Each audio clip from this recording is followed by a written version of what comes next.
I was just wondering when you knew you wanted to sing your own songs and that you couldn't imagine anybody else singing them and feeling it the way you do. I knew I had to sing my own songs when I couldn't imagine anybody else singing them. And I was a singer by sort of default, because I was just starting to write songs, put chords together, put lyrics on it, and I was starting to make observations that didn't belong to anybody else, and it would have felt dead wrong. But so I caught up. It's about running changes. I was putting records out while I was learning how to sing. I'm still a major label recording artist putting music out while I'm learning to use an MPC, because I want to learn how to sequence just drums, because I want to take a Jay Dilla, Pete Rock, Detroit sort of drum thing, and I want to put tunes on top, because so far it's just samples. So my new thing that I have to study to get to is to find that sort of, you know, and how do I find a way that's authentic to go on top of it and put a song on top? Because so far it's just these boom, boom, doom, doo, doo, boom, boom, doo, doo, doo, whatever the things are. What if you could take that bass and that kick, you know, kick and that hat and the way it's late and the way it just goes boom, boom, and put something on top of it and little lyric change, you know, chord changes and lyrics. So that's what I'm trying to figure out. We are entertainers, and we serve a particular purpose for society, and that's something I always struggle with, is whether I should write political songs, whether I should write happy songs, whether I should just write something that someone can cry to or laugh to. Wait about 4 weeks. The answer will be apparent. Exactly. And that's I'm sorry, I just wanted to know, especially in this time, this critical time, what you think your role is as a public figure. I feel like if somebody came to me in the middle of the night and asked me what I wanted to talk about, and I sort of spoke in my sleep, and now this is what's happened. These are great questions that I have answers to, because I think about it all the time. And this gives you a distinct advantage as songwriters, is that nobody knows right now how they feel about anything. How could you really be expected to write a song about something when nobody knows what's going on or how they feel? I think part of that has to do with a cultural climate that is sort of unique, but a lot of it has to do with the decades. So we're in the 8th year of the decade. Well, you look at 2008. Well, what's coming in and what's going out and what's coming in? Well, you don't know yet, but look at 1998. What was going out? Boy bands were sort of beginning to fizzle out. It was hot for boy bands. Then like around 2000, 2001, bam, Norah Jones, me, Jack Johnson, Coldplay. Foom, foom, foom, foom, foom. We want to hear things that really address a musical element and an emotional element. 1988, who was the hottest bands? Motley Crue, Winger, Warrant. I loved them all. But about 1990, 1991 comes Kurt Cobain and Nirvana and Soundgarden and Pearl Jam and Mudhoney and Screaming Trees, and everybody goes, this is who we are for the next 10. We are really in this moment right now, not just politically or culturally. Musically, we are not quite sure what we want to hear, but we know we're sick of what's out there now.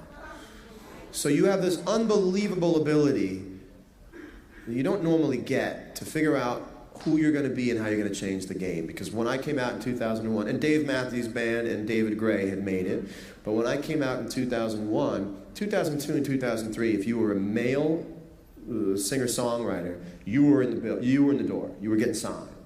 So you now have the opportunity that I had 10 years ago to figure out, look at what's out there now, look at what's happening, how do I want to respond to that, and how do I want to put something out that's going to cleanse people's ears, and they go, oh, yes.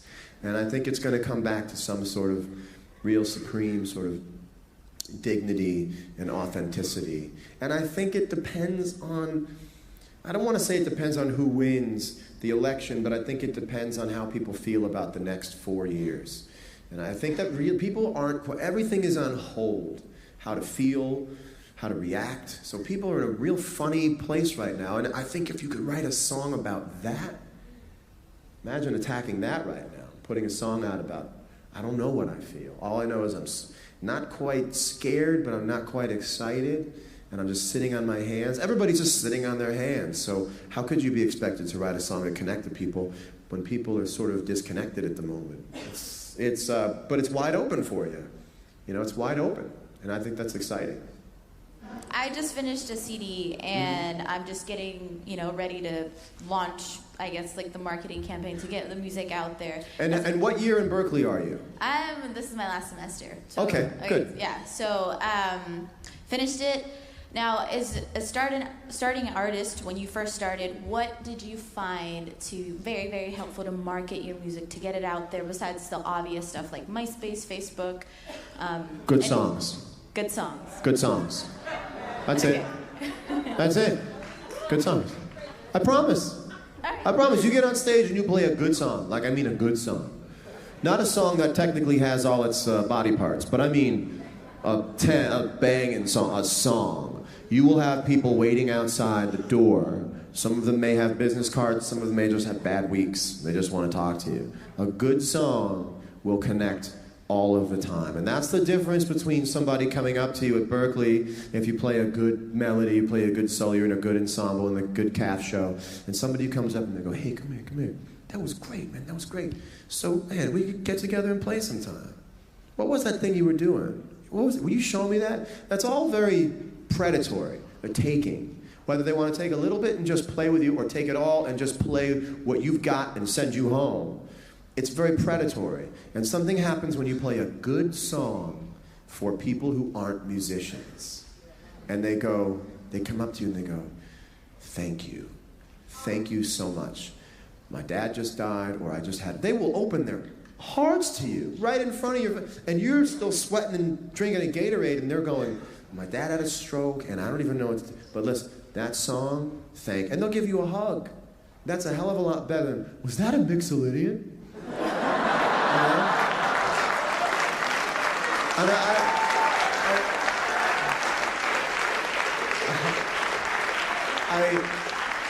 And I do want to answer your question. It really is about the song. When someone says, should I get a tattoo? I'm like, is it a good tattoo? I don't know. How good is the product? And whether it comes out on a cell phone or it comes out on some new product that hasn't been made yet. By the way, I will be introducing the new iPod at the end of this. It doesn't matter. People are always going to need a new song. You are technology proof. While people are taking cardboard boxes with picture frames and paperweights out of their office every 6 to 8 months because of technology change, people no longer have Napster, now it's Verizon, Cast, or it's on BlackBerry. People who write songs are always going to be safe because they're always going to need what you have. How do you do it? Like, how do you, with all that pressure, still make great music? Well, I don't think the two are related. I am technically rich and famous, but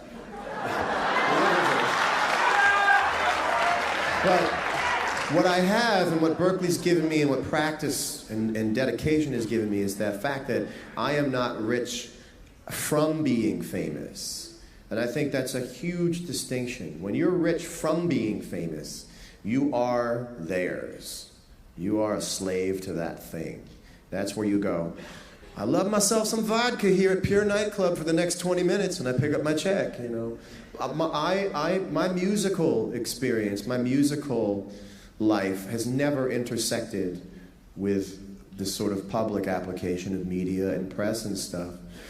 Almost to my surprise. There were times when I felt so much heat on me from that other sort of glare that I went, are people going to want to come to the show? Are people just, they must be sick of the pictures of me just walking around or ducking my head or hiding behind backpacks.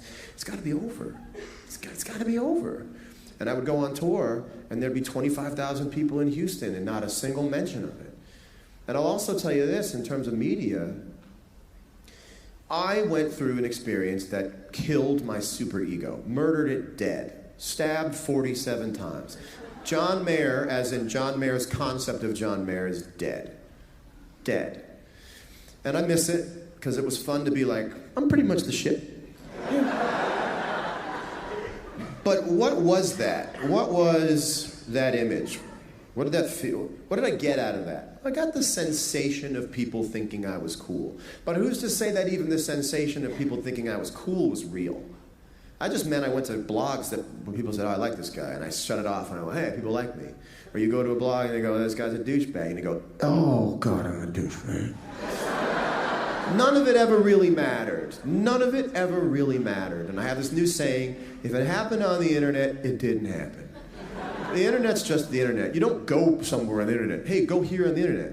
Your ass is in a chair, you're not going anywhere. You know? So what's happened to me in terms of media stuff, which never killed the music. The music has never been at risk. I've never felt it, which, again, to my surprise, you go on stage, you walk around, people go, I love your music. People go, hey, John, and I'm like, don't tell me. And they go, I just want to tell you how much I love your music. I think you're the best. Bye. And I go, wow. So does that mean that what I think people think about me is always wrong? And the answer is yes. What you think people think about you is always wrong. No matter how wrong it is, it's always either a little bit wrong or all the way wrong. And all you can do, and all I can do now, is live right here and right here. Not what somebody wrote and what comes up in a Google News alert. I'm not slave to comments anymore. You know, too many people have comments. And by the way, most of these people have comments.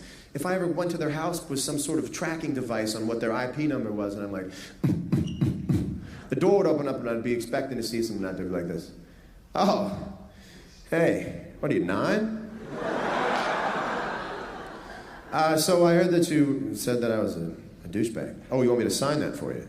Yeah, we can get a picture. We can get a picture. It's not really happening. All that happens is the people you meet, the friends you have, the lovers you have, your fans, the people who exist in your immediate space. You cannot control what happens in the ether. None of it's real. None of it.